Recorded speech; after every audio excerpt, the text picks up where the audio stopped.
Hi, what's happening, y'all? It's your boy Rico from Street Scores, and the Colts are not playing. They have apparently benched quarterback Matt Ryan, who they just acquired this past offseason, and they will go with Sam Ehlinger for the rest of the season. Now, there's been a lot of mix-up, people thinking like, oh, okay, but Matt Ryan's dealing with the injury, so he's technically not benched. No, he is definitely benched. So we're going to take a look at this whole Colts situation, why he got benched, how optimistic should the Colts be about Sam Ehlinger, and then, of course, as a Commander fan, we got to break down what this Heinicke versus Sam Ehlinger matchup should look like, and do we have the advantage going into this game versus the Colts on Sunday at 4:25 p.m. Of course, I will be live streaming during that game, full breakdown, play-by-play analysis, all of that. But of course, we also got to talk about what's going on with this QB market, man. It seems like everybody that acquired a QB via free agency or trade is not looking too good right now. It looks like every team that traded for a quarterback is not looking happy and would love a do-over with their trades. So we got to talk about this whole QB situation for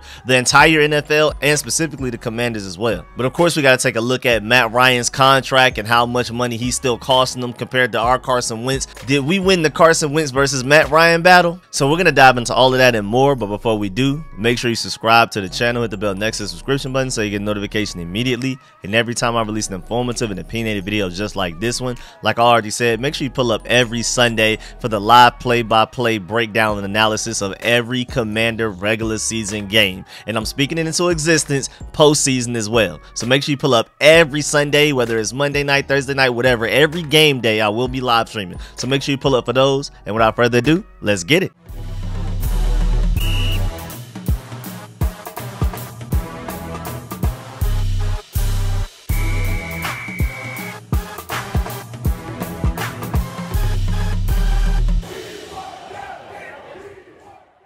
Alright, so it first started when At My Sports Update came out and said the Colts are benching Matt Ryan and will start Sam Ehlinger versus the Commanders in Week 8 per head coach Frank Reich. Came from Frank Reich himself. It's crazy too because just a week ago, Irsay was raving about his leadership and loved Matt Ryan, but apparently all of these turnovers, we're going to get to that too. We're going to get the Matt Ryan stats and all of that, but apparently the turnovers had more of a negative effect than his leadership had a positive one. So it outweighed it, I guess. And then it came out that Matt Ryan has a grade 2 shoulder separation and will not play this week anyway, even if he weren't benched. And so then people started, you know, overreacting a little bit on Twitter, and people were like, well, then that means he's not benched. That means he's just hurt. So why would y'all tweet it out like that? But it eventually came out. They clarified the Colts are making the switch at quarterback regardless of Matt Ryan's injury. And the plan is, as of right now, for Sam Ehlinger to be the starting quarterback for the rest of the season, the rest of the 2022 season. Colts coach Frank Reich said, right now, the move is for Sam Ehlinger to be the starter for the rest of the season, unquote. So while Matt Ryan is injured with a grade 2 shoulder separation, Ehlinger is the guy moving forward in Indianapolis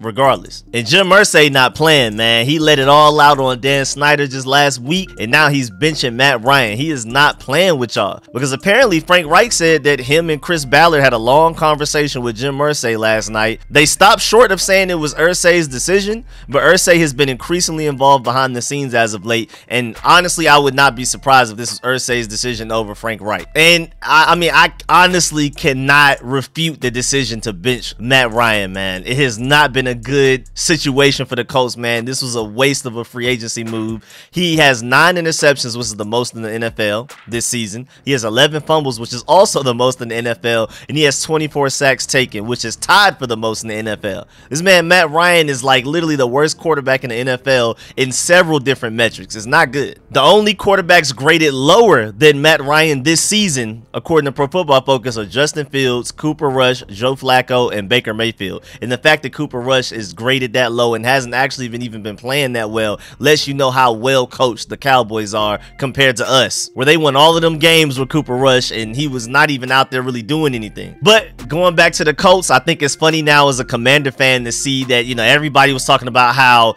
the Colts going from Carson Wentz to Matt Ryan was such a huge upgrade and the Colts are way better off and everything was Carson Wentz's fault. fault. And now after they got rid of Carson Wentz, the team is even worse. Matt Ryan has been worse. And even though Carson Wentz hasn't necessarily been good for us like that, he hasn't been Matt Ryan bad. So I'm glad that we can finally lay this to rest, that this whole take that the Colts were getting an upgrade in Matt Ryan over Carson Wentz. And again, everything that happened last year was Carson Wentz's fault. Even if you watch the film, you could clearly see it wasn't. But either way, I'm glad that this finally laid all of that to rest, man.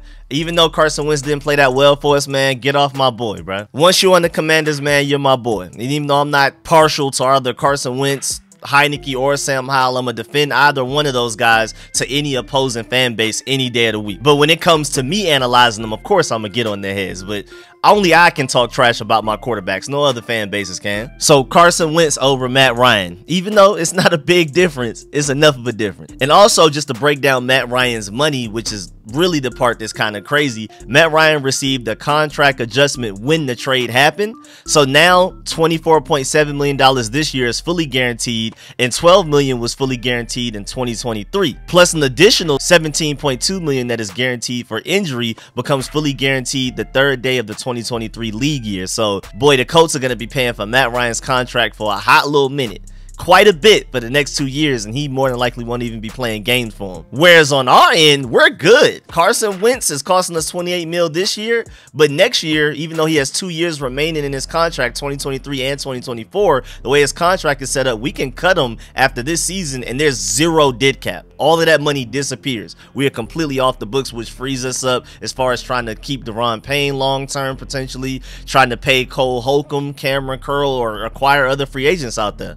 So we're good. We're in a way better situation moving forward than the Colts are. Thank goodness. I mean, this Carson Wentz pickup hasn't necessarily been the best, but compared to what the Colts are going through with Matt Ryan, we look like geniuses. And at the end of the day, as long as Carson Wentz doesn't play at least 70% of the snaps this season, we're only going to send the Colts a third-round pick for Carson Wentz rather than a second-round pick, because that third-round pick is conditional based on how many snaps Carson Wentz plays. With him being out a minimum of 4 weeks, and if Heinicke's balling and we're going on a win streak, or if for some reason Sam Howell ends up playing and he's balling, there's literally just no reason to throw Carson Wentz out there. I would not be surprised if Carson Wentz has played his final game for the Commanders in that Bears game. Because again, what's the point of trying to bring him back and rush him when you can go ahead and see what Sam Howell has to offer leading into the draft, or you want to just keep running with the momentum as Taylor Heinicke since he's winning you games, and then throwing Carson Wentz out there, all you do is potentially risk turning a third-round pick you send to the Colts to a second. It's literally no point. But I think this whole situation is funny because like Matt Ryan got hurt,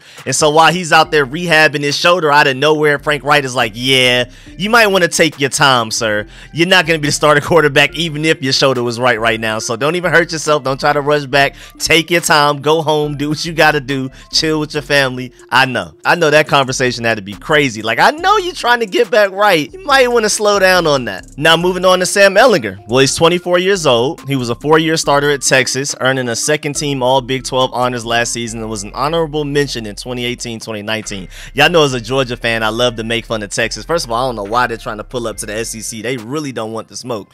But even just beyond that, they're the most heavily funded college football program by far out of the entire NCAA. And so the fact that they've been this sorry and average for so long is just nothing but hilarious to me. But going back to Sam Ehlinger, he was selected by the Colts in the 6th round of the 2021 NFL Draft, signed a 4-year deal worth $3.6 million that also includes a $130,707 signing bonus. In 2021, Sam Ehlinger was active for 3 games, but I don't believe he played in any of them. And during his 4-year career at Texas, Ehlinger completed 62.5% of his pass attempts for 11,436 yards, 94 touchdowns, and 27 interceptions. He also rushed 554 times for 1,907 yards and 33 touchdowns in his 46 career games. So he's known for using his legs way more than his arm. I mean, a lot of people compare him to Taysom Hill, kinda.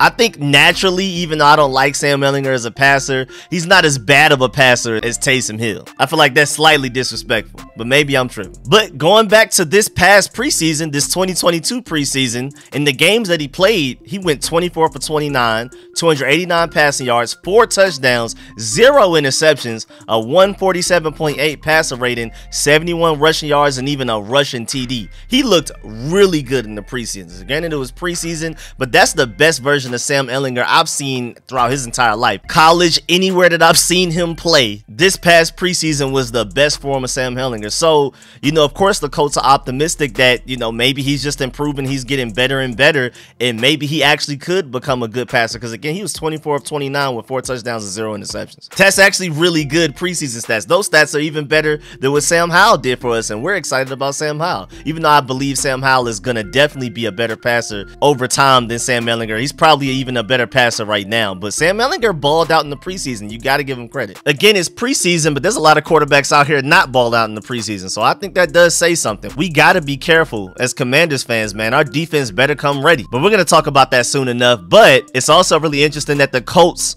are now on to their 7th different starting quarterback under head coach Frank Reich since 2018. Andrew Luck, Jacoby Brissett, Brian Hoyer, Phillip Rivers, Carson Wentz, Matt Ryan, and Sam Ehlinger. And it's crazy because Phillip Rivers is the one I remembered the least. I remember Brian Hoyer more than him for some odd reason. But at the same time, Commanders fans, we can't say nothing because we've had 7 in the past 2+ years under Ron Rivera as well. We're right with them, neck and neck, 7 for 7. And for the Colts, I mean, I think this move makes sense. First of all, Matt Ryan has been sorry, just point blank period, like we already discussed with all of the advanced statistics and everything. But also, it's just good to go ahead and see what you have in Sam Ehlinger for the remainder of the season. That's why I would prefer to start Sam Howell, because I want to know what Sam Howell has before we go into the draft. But I understand why people want to ride this momentum with Taylor Heinicke, because the season is not over. When you're 3-4, even though our division looks like the best division in football right now, especially statistically and win-wise, the season is not over. 3-4 does not mean your season is over. So I'm down to try to make these playoffs and things like that, and you never know, maybe with our defense balling out and Taylor Heinicke at quarterback, we can catch some nice little momentum, carry that into the playoffs, and maybe even win a playoff game or two. Who knows? You never know. But still, I prefer to go ahead and see what Sam Howell has in there, but I'm cool with Taylor Heinicke starting as well. It's the present versus the future, whichever one you care the most about. I personally care about the future a little bit more, the road to a Super Bowl just slightly more, but again, I'm cool either way. But going back to the Colts, for their situation, same thing with like the reason why I want to start Sam Howell. Starting Sam Ehlinger right now, you get to see what he has, and if he balls out, great. You potentially have a franchise quarterback. Love Taylor Heinicke. Again, if anybody's rooting for him, is me. I mean, he's from Gwinnett. He's from the Metro Atlanta area. Literally, out of any Commanders fan, other than people that may have gone to ODSU, I'm probably one of the people that wants Taylor Heinicke to shine the most. But at the same time, he's not a franchise quarterback. Sam Ehlinger and Sam Howell, at least there's a chance that there may be franchise quarterbacks. And so if he balls out, great, you got a franchise quarterback. If he doesn't, that just brings you closer to having a top pick to potentially replace him and find your franchise quarterback in the draft. So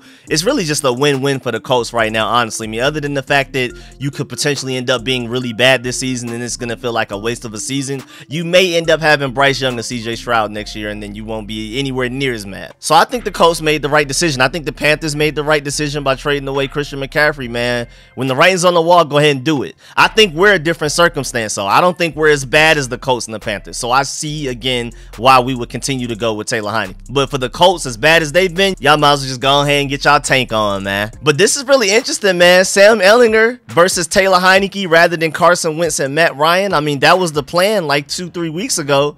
Suddenly now it's the backups versus the backups. And honestly, between the two, I definitely prefer to have Taylor Heinicke. Trying to win a game this Sunday, I prefer to have Heinicke as my quarterback, especially whatever second half Heinicke was. First half Heinicke is going to lose you games, but if we can continue that momentum from second half Heinicke, he's going to be straight. I would definitely take him over Sam Ehlinger. Even though Sam Ehlinger balled out in the preseason, I got to see it in the NFL game when defenses are actually game planning for you and not running vanilla defenses and just running basic concepts and coverage combinations and things like that. I'm going to need to see Sam Ehlinger actually read a defense. But this is just crazy. This was supposed to be Carson Wentz's revenge game against the Colts. This was supposed to be the game where we see who truly won the Carson Wentz trade between the Colts and the Commanders and who was the better quarterback. Now it's Taylor Heinicke versus Sam Ehlinger, which is honestly a little bit more interesting because Taylor Heinicke's fun to watch already, and then you have no idea what you have in Sam Ehlinger. He could either be really good or really bad or something in between. Who knows? This may actually bring in more views than people expect. We're already slated to play at 4:25 p.m. on Sunday, October 30th on Fox in Indianapolis, just to let y'all know if you didn't know. But this may be one of the more watched games because it's going to be so random. Again, Taylor Heinicke's play is so sporadic. I mean, literally first half Heinicke of that Packers game was literally a completely different guy from second half Heinicke. I wouldn't be surprised if he has an evil twin out there and that was who was playing in the first half. It was just that big of a difference. And then again, I'm just excited to see what Sam Ehlinger can do. I mean, he was fun to watch even at Texas, even though I don't feel like he's a good pocket passer, which is what you need to be at the NFL level. Even Jalen Hurts is improving as a pocket passer, even with his legs being his best weapon. So we got to see, man. It's going to be fun. And honestly, for the Washington Commanders defense, man, after what they did to Aaron Rodgers last week, I'm actually pretty confident going into this game. I mean, they only allowed Aaron Rodgers to throw for 194 passing yards, and he went 0 for 6 on third downs. Literally didn't complete a single third down. Now, granted, the receivers sold them sometimes, and were dropping open first downs on those third downs. But at the end of the day, Aaron Rodgers went 0 for 6, converted no third downs in that game. So that, man, the Commanders defense is nothing to play with these past couple of weeks, man. But at the same time, one of Sam Ehlinger's best traits is his mobility. And mobility has been killing us, man. Jalen Hurts, even Daniel Jones. Daniel Jones has his best games of his career against us. And it's mostly because he runs so well against us. So we got to be ready for Sam Ehlinger, man. Limit his running and keep him in the pocket, and we should be good. Force him to be a pocket passing quarterback. Should be straight. When we have athletic guys out there, Cameron Curl is flying around everywhere. Jamin Davis is starting to turn into an actual NFL linebacker now. Cole Holcomb is getting better. He's starting to get into somewhat of a rhythm this season, starting to regain what he was showing us from last season. So I think we have the guys that, when in doubt, if we had the QB spy him, we should be straight. But who knows, man, because Justin Fields ran against us pretty well, but it wasn't anything game changing, so we might be straight. And I prefer to go against Sam Ehlinger than Justin Fields as of right now, but we got to see what Sam Ehlinger has, which is why this is exciting. But again, you got to remember, Sam Ehlinger ran for 33 touchdowns in college. We got to be ready for that. We have to stay disciplined. Everybody has to keep their responsibilities, hold their roles, know their roles, and be very aware of the fact that he may take off and run, whether it be up the middle or on the outsides, man. But the defense has been balling out, man. We've had 3 straight games of just really good to dominant defense. And now we're about to go up against a 6th round quarterback. This is his first real NFL regular season game start. There's no way that Jack Del Rio and this defense aren't ready for him if they did what they did against Aaron Rodgers. Now, granted, we have gotten pretty lucky. We've had some muff punts the past 2 weeks. One led to a touchdown against the Bears that literally won us that game. And then the one this past Sunday versus the Packers yesterday that led to us getting 3 points. We only won by 2 points, so you could technically say that helped us win the game as well. I'm not sure if we win those games without those muff punts, honestly, but hey, sometimes you get lucky, and we've been winning against struggling teams, and this is just another struggling team. So maybe we can go out there and get this dub and finally reach 500, and then that will make the NFC East probably the only division without a team sub 500, I think, which would officially make this the best division in football. I mean, we already are record-wise, but not having a single team sub 500 is really impressive. From the NFC least to the NFC beast, so fast, I don't even know what happened. But just to let y'all know, through 7 weeks, the Washington defense has held opponents to just 1 conversion on 3rd and 10 and plus, which is a 4.2% conversion rate. That is the lowest conversion rate in the NFL. Remember last year, we were giving up 3rd and 10s and plus like it was nothing, just easily. I mean, even game 1 against the Chargers, we gave up multiple of them. Now we've only allowed 1 3rd and 10 plus to be converted this season, which is literally leading the NFL right now, man. Our defense is ready, and I think with Sam Ehlinger and the way the Colts offense may look, I think we'll have them in a lot of 3rd and long, so I think we should be straight. Now, granted, even though this may have happened before the news came out that Matt Ryan was benched, the Colts are still technically a 3.5 point favorite right now, according to Topeka Sportsbook. But again, this may have happened right before the Colts announced that they were going from Matt Ryan to Sam Ehlinger for the remainder of the season. The over and under for the game is set at 41.5 points. That may change as well. We'll see. But that's a fairly high scoring game. I don't expect that many points to be scored, honestly. We'll see though. And then lastly, I just want to talk about the fact that, hey man, this quarterback carousel that happens in free agency with all of these trades and things, man, it does not work out. This is why you draft your quarterback. Mitchell Trubisky, benched. Russell Wilson, injured / benched. Matt Ryan, benched / injured. Carson Wentz injured and probably just benched for the rest of the season, even if he comes back healthy, because it's just not worth bringing him back for the reasons I've already stated. Jameis Winston injured, but also maybe just be benched because Andy Dalton actually didn't look too bad, but may also just be straight up benched. But I think Jameis Winston, out of all of the quarterbacks I've named so far, when he comes back healthy, actually has the best chance to start between him and Russell Wilson. But then again, Russell Wilson has been absolutely terrible. Jameis Winston wasn't Russell Wilson bad before he got hurt. But either way, none of these QB trades have worked out so far. I mean, even Deshaun Watson hasn't played a single game for the Browns yet. None of these QB trades have worked out so far. This is why you need to draft your quarterback in the first round, plain and simple. This quarterback carousel, everybody just trading quarterbacks, passing quarterbacks around, playing musical chairs, is not working out. There's a reason they want to get rid of their quarterback. So why do we think we're going to be able to pick them up and just be smarter and be better with them than they were? It seems like everybody that picked up a quarterback, again, to be determined, with the Browns right now, everything has been worse. They've literally taken the quarterback and have had a worse experience with them than the previous team has. Especially Russell Wilson, boy,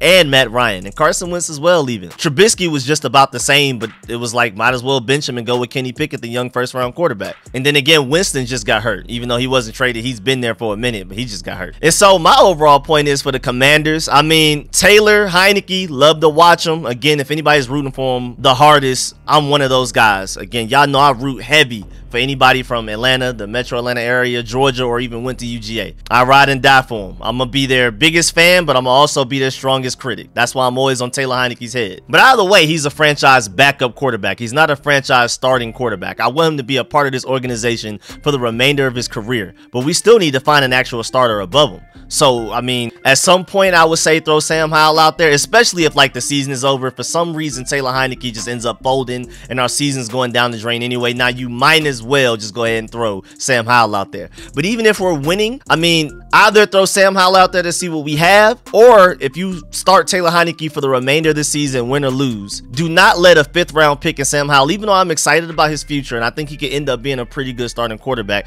Don't let a 5th round quarterback stop you from taking a 1st round quarterback in this upcoming draft. If you love Bryce Young, CJ Stroud, the hooker quarterback from Tennessee, if you love any of those guys, don't let a 5th round quarterback in Sam Howell stop you from taking them, especially if you just continue to play Taylor Heinicke for the remainder of the season. I do not want to hear, well, we haven't seen what Sam Howell can do yet. I do not want to hear that come draft time. At the end of the day, you can just let them have a quarterback competition for all I care. And when in doubt, if you really want to, if we end up winning enough games, maybe even make the playoffs, if you love CJ Stroud or Bryce Young enough, just trade up to get them. Do what you got to do. I think even if Taylor Heinicke somehow takes us to the playoffs, he's still not like a franchise quarterback. That should be our starting quarterback going into the 2023 season. Again, I love him. That's my dog. And I'll forever cherish what he did against the Falcons last year. I mean, you can't tell me nothing after what he did to the Falcons fans last year, man. Taylor Heinicke lives on forever, just like Stetson Bennett for winning that Georgia championship. Even though I don't think he's going to be a good NFL quarterback, Stetson Bennett and Taylor Heinicke can always get a meal if they come to my house. But at the end of the day, to be completely objective, he's not a franchise quarterback for the Commanders, and we're going to have to figure that out. But as of right now, let's ride the Heinicke wave, I guess, see how many games we can win, and let's have some fun, man. That's the point of NFL season.